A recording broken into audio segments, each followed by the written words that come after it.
दोस्तों, आज की कहानी में हम एक ऐसी लड़की को देखते हैं जो अपने टीचर के साथ अफेयर करती है सिर्फ अपना लिटरेचर को कंप्लीट करने के लिए, और वह दोनों इतने क्लोज आ जाते हैं कि अपने आप को कंट्रोल नहीं कर पाते। कहानी की शुरुआत कायरो से होती है जो 18 साल की है, लेकिन वह दूसरी 18 साल की लड़कियों से काफी अलग है। कायरो टेनेसी के छोटे से शहर के एक पुराने और शानदार हवेली लेवल हिल में रहती है, जहाँ उसके पास पैसे की कोई कमी नहीं है, लेकिन उसके साथ रहने के लिए लोग नहीं है। उसके पेरेंट्स जो लॉयर्स है अक्सर साल के ज्यादा हिस्से के लिए घर से दूर रहते हैं, इसलिए कायरो को अकेला रहना पड़ता है और अपने स्कूल तक लंबी वॉक भी करनी पड़ती है। जब कायरो अपने एडमिशन असाइनमेंट के बारे में लिख रही होती है तो वो विनी के साथ बात करती है जो येल यूनिवर्सिटी के लिए होता है। तो वो ये लामिंग करते हुए कहती है कि उसने अब तक कोई खास अचीवमेंट नहीं की और वो अपने एक्सपीरियंस के बारे में नहीं लिख सकती। विनी फिर उससे यह कहती है कि वो कुछ ऐसा एक्सपीरियंस करे ताकि वो अपनी एसे में स्टूडेंट टीचर अफेयर के बारे में लिख सके। वो असल में कायरो को ये इंकरेज कर रही है कि वो एक स्टूडेंट टीचर अफेयर करे ताकि वो उस पर लिख सके। फिर काहिरा यह चर्चा करती है कि क्या विनी जो एक लेस्बियन है मिस्टर फिल्मोर के साथ सेक्स करेगी या नहीं, जो मिस्टर मिलर का सबसे अच्छा दोस्त है और स्कूल का कोच भी है। फिर विनी एक अजीब फेमिनिस्ट प्राइड में चली जाती है जहाँ वो कहती है कि वो और कायरो अमेरिका के वेट ड्रीम है और ओल्डर मैन को फ्लिप करना चाहती है ताकि अपने तरीके से उन्हें इनएप्रोप्रिएट मिलर किसी भी आम टीचर की तरह होता है और उसमें कोई ऐसी खास बात नहीं होती जो तुरंत किसी स्टूडेंट की नजर में है। लेकिन कायरो का इस क्लास को ज्वाइन करने का असल कारण मिस्टर मिलर है, क्योंकि वह जानती है कि वह एक पब्लिश्ड ऑथर है और वह अपने आप को भी एक राइटर समझती है। कायरो यह बताती है कि वह ऑलरेडी कोर्स के तमाम बुक्स की लिस्ट पढ़ चुकी है और मिलर को उसकी सच्चाई देखकर हैरानी होती है। दोनों फिर थोड़ी देर बात करते हैं और एक नेचुरल केमिस्ट्री डेवलप करते हैं, एक दूसरे को समझने लगते हैं और मिस्टर मिलर यह देखकर हैरान होता है कि कायरो का घर लेवल हिल है जो एक जंगल के बीच एक मैशन है। वो मजाक में कहता है कि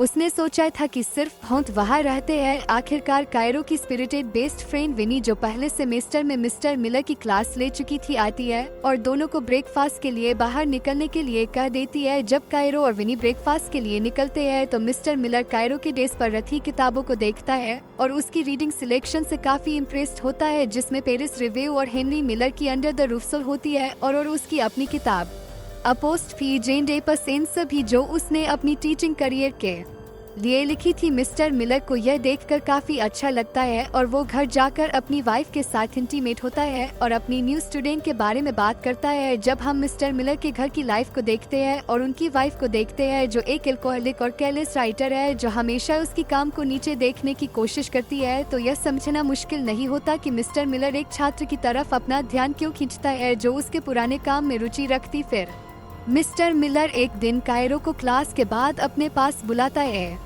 ताकि उनकी लिखी हुई स्पाइडर के बारे में एक्सेप्शनल कहानी डिस्कस कर सके। वो काफी इम्प्रेस्ड होता है और अपनी फोटोग्राफिक मेमोरी के जरिए वो उस कहानी का एक हिस्सा याद करके बता देता है। कायरो भी उसका जवाब देती है और मिस्टर मिलर की किताब का एक हिस्सा याद करके रिसाइट करती है। उनके बीच का गिडी विजिबली बढ़ जाता है। वो दोनों अपनी म्यूचुअल लव ऑफ लिटरेचर और अपनी जिंदगी के बोर्डम में मिलर के लिखने की एम्बिशन की कमी डिस्कस करते हैं और यह कन्वर्सेशन बहुत इंटीमेट फील होती है क्योंकि वो एक स्टूडेंट के साथ अपनी वल्नरेबल कीज शेयर कर रहा होता है। फिर अचानक वहाँ विनी आ जाती है और कायरो को बताती है कि घर नहीं जाना है और दोनों वहाँ से चल जाती है। दूसरे दिन कायरो एक पोएट्री रीडिंग के लिए टाउन जाती है जहाँ पर मिलर को भी जाना था और कायरो चाहती थी कि वह वहाँ आए और फिर नेचुरली मिस्टर मिलर भी वहाँ होता है क्योंकि दोनों को यह चाहिए था। वो दोनों बहुत करीब बैठते हैं और एक परफॉर्मर को इमोशनली चार्जर पोएम सुनते हैं जो कायरो को रुला देती है। बाद में वो और मिस्टर मिलर पोएट्री हाउस के पोस्ट पर बात करते हैं और दोनों आपस में सिगरेट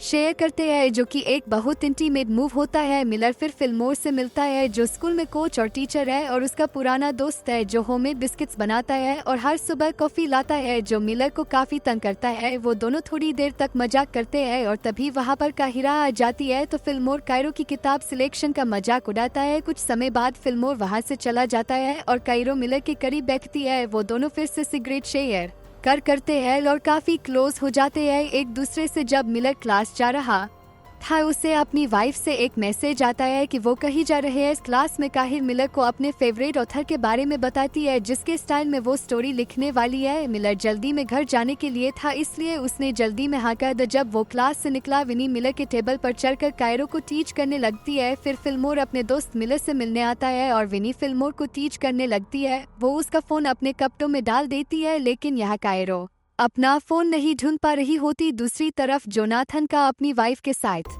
जाने का प्लान कैंसिल हो जाता है क्योंकि उसकी वाइफ का काम बहुत ज्यादा था। फिर जोनाथन को कायरो का कॉल आता है। असल में कायरो ने पानी फोन मिलर की बैग में डाल दिया था ताकि उसे अपने घर बुला सके और मिलर और उसकी वाइफ का प्लान पहले ही कैंसिल हो गया था। इसलिए मिलर ने फोन देने के लिए काहिरा के घर जाना डिसाइड किया। जब वो कायरो के घर के बाहर पहुंचता है तो बारिश शुरू हो जाती है और कायरो पतले कपड़ों में बाहर आती है। दोनों एक दूसरे को देखते हैं और फिर दोनों एक दूसरे को किस कर लेते हैं। उसके बाद जोनाथन अपने घर वापस चला जाता है और कायरो उसे मेल भेजती है। मिलर की वाइफ उससे कहती है कि मैं अपना काम नहीं कर पा रही हूँ जब तक तुम यहाँ हो। मिलर फिर एक छोटी कैबिज है वहाँ मिलर कायरो की भेजी हुई स्टोरी प्रिंट करके पढ़ने लगता है। वो एक अडल्ट स्टोरी थी जिसमें एक स्टूडेंट और टीचर जो मिलर और कायरो की तरह थे उनके बारे में बात की गई थी। मिलर उसे पढ़ते हुए पिछली रात कायरो के साथ जो किया था वो याद करता है जिसमें वो दोनों काफी रोमांस और क्लोज थे एक दूसरे के साथ, जिससे मिलर स्टोरी पढ़ते हुए एक्साइट हो जाता है और वो अपने पेन से उतार लेता है और स्टोरी का मजा लेता है। लेकिन अगले दिन सब कुछ बदल जाता है। मिलर अगले दिन कायरो को कॉल नहीं करता जैसा वो पहले करता था। जब कायरो स्कूल आती है तो वो मिलर से पूछती है कि स्टोरी कैसी लगी तो मिलर ने कहा कि उसे उसकी स्टोरी बिल्कुल भी पसंद नहीं आई, इसमें बहुत सारी गलतियाँ थी। जब कायरो ने कहा कि यह हमारे बारे में है तो जोनाथन ने साफ कहा कि हमारे बीच कुछ नहीं है, हम सिर्फ टीचर और स्टूडेंट है। और बस यार सुनकर कायरो का दिल टूट जाता है। मिलर ने कहा कि तुम्हें यह दोबारा लिखना होगा वरना मैं तुम्हें मिड टर्म में फेल कर दूंगा। यारो और भी ज्यादा गुस्सा हो जाती है और कहती है कि मेरी स्टोरी परफेक्ट थी, तुम सिर्फ इसलिए घबराए हो क्योंकि मैंने वो लिखा जो तुम नहीं लिख पाए। मिलर को नीचे दिखाने के लिए कायरो ने उसे एक राइटर कहा। उसने कहा कि अगर तुम में हिम्मत है तो मुझे फेल करो। अभी कायरो रोती हुई घर वापस जाती है और विनी के साथ पीने लगती है। दूसरी तरफ मिलर का चेहरा बहुत तेज होता है। उसकी वाइफ उससे पूछती है कि क्या हुआ।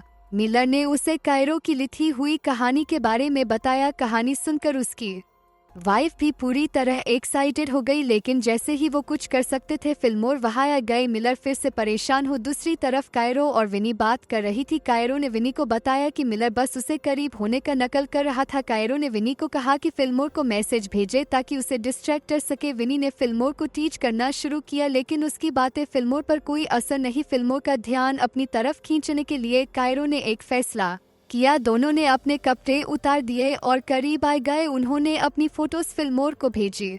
जैसे ही फिल्मोर ने यह देखा वो मिलर के घर से निकल गया। तभी मिलर की वाइफ को स्कूल से कॉल आई। पूरे स्कूल को मिलर और कायरो के अफेयर के बारे में पता चल गया था। उसकी वाइफ हैरान हो गई। उसने मिलर से पूछा कि ये सब क्यों हो रहा है। सिर्फ एक स्टूडेंट की लिखी हुई कहानी की वजह से। उसने मिलर से पूछा कि क्या तुम दोनों के बीच कुछ और भी हुआ था। मिलर ने इनकार कर दिया। अगले दिन कायरो क्लास में नहीं आई, वो वाइस प्रिंसिपल के ऑफिस में थी। वाइस प्रिंसिपल ने कायरो और मिलर दोनों से पूछा कि क्या हो रहा है। कायरो ने उसे सब कुछ बता दिया। उसने कहा कि मिलर ने मुझे एडवांस में मिड टर्म असाइनमेंट दिया, हम दोनों ने साथ में सिगरेट पी थी और हम स्कूल के बाहर भी मिले। लेकिन जब मिलर का वक्त आया वो सवालों का जवाब देने में हिचकिचाहट देखकर वाइस प्रिंसिपल ने सब समझ लिया और उसने मिलर को उसकी जॉब से सस्पेंड कर दिया। ऑफिस के बाहर फिल्मोर ने मिलर को समझाया कि तुम्हें अपनी हद देखनी चाहिए थी और अब हद पार करने की वजह से तुम इस हाल में हो। फिल्मोर वहाँ से चला गया। घर आकर जब मिलर ने अपनी वाइफ को बताया कि उसे निकाल दिया गया है तो उसकी वाइफ उस पर शक